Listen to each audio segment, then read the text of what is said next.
Assalamualaikum warahmatullahi wabarakatuh. Di sini saya dan teman-teman saya akan mempresentasikan hasil diskusi kami tentang perbedaan antara ilmu teknik industri, manajemen, dan teknik logistik.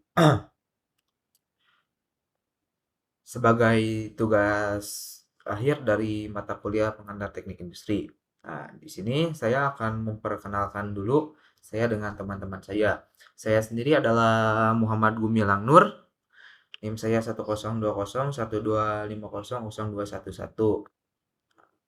Tugas saya di sini sebagai yang akan mempresentasikan tentang perbedaan antara teknik industri, manajemen, dan teknik logistik. Nah, untuk teman-teman saya yang lain, yaitu ada Andika Ulil Fahmi. Dia bertugas yang akan mempresentasikan tentang sudut pandang teknik industri. Nah, kemudian ada Haikal Aunal Wapa yang kemudian akan mempresentasikan tentang sudut pandang manajemen. Dan kemudian ada Utara Bagas Septian yang akan mempresentasikan tentang sudut pandang teknik logistik. Nah, di sini langsung saja saya akan mempresentasikan perbedaan antara ilmu teknik industri, manajemen, dan teknik logistik.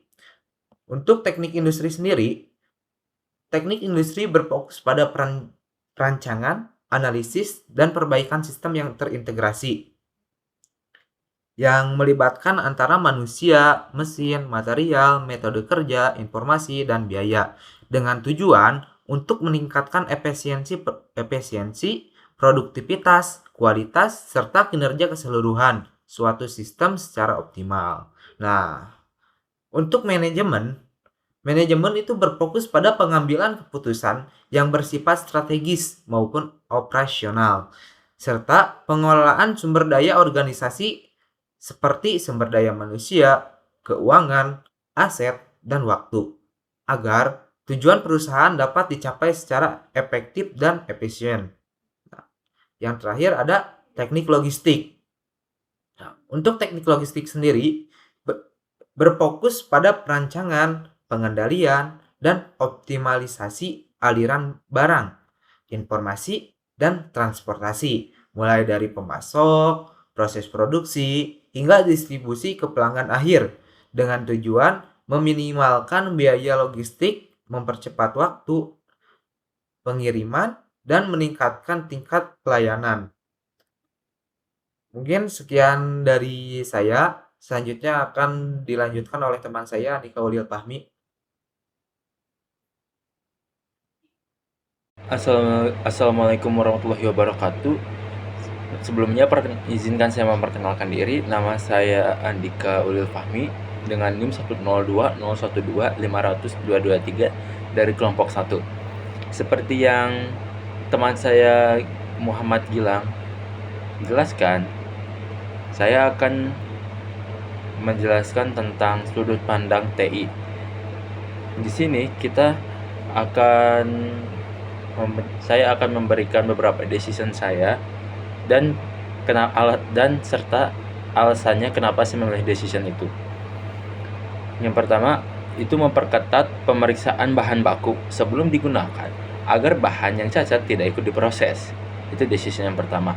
Yang kedua, mengurangi pemborosan atau waste dalam proses produksi, terutama sisa besi, busa, kain, dan debu cat. Yang ketiga, itu ada menata ulang sistem pekerja borongan agar tidak hanya mengejar jumlah, tetapi juga dapat mengejar kualitas. Yang keempat, kita harus menyesuaikan kapasitas produksi dengan kemampuan tenaga kerja dan mesin agar proses lebih lancar. Nah, alasannya kenapa saya memilih 4 decision itu, alasannya adalah langkah ini dapat menurunkan jumlah cacat, mengurangi limbah, dan membuat proses produksi menjadi lebih efisien sehingga biaya bisa ditekan. Selanjutnya akan dijelaskan oleh teman saya yaitu Haikal. Assalamualaikum warahmatullahi wabarakatuh. Perkenalkan, nama saya Haikal Aunal Wafali. Saya dari kelas TI 4907 dengan NIM 102012500314. Di sini saya dari kelompok 1. dan di sini saya akan menjelaskan tentang sudut pandang manajemen. Ada 4. Yang pertama, memisahkan fokus produksi antara kursi standar dan kursi premium sesuai permintaan pasar. Yang kedua, mengevaluasi sistem upah borongan, misalnya dengan menambahkan insentif jika kualitas produk baik. Yang ketiga, mulai mengelola limbah produksi agar tidak menambah biaya, penyimpanan, dan risiko lingkungan. Yang keempat, menyusun jadwal produksi berdasarkan permintaan supaya tidak terjadi penumpukan barang di gudang. Dan alasan saya yaitu keputusan ini bisa membantu perusahaan meningkatkan keuntungan, mengurangi risiko, serta mengelola sumber daya dengan lebih baik. Sudut pandang TL. 1. Mengatur rute pengiriman truk agar jarak tempuh dan biaya operasional lebih efisien.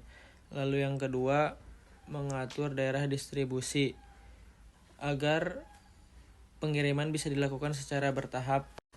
Yang ketiga, ada menyesuaikan jadwal pengiriman dengan kapasitas gudang agar tidak terjadi penumpukan produk. Lalu yang keempat, ada mengatur kapasitas bahan baku agar produksi tidak terhenti dan tidak terjadi kelebihan produk.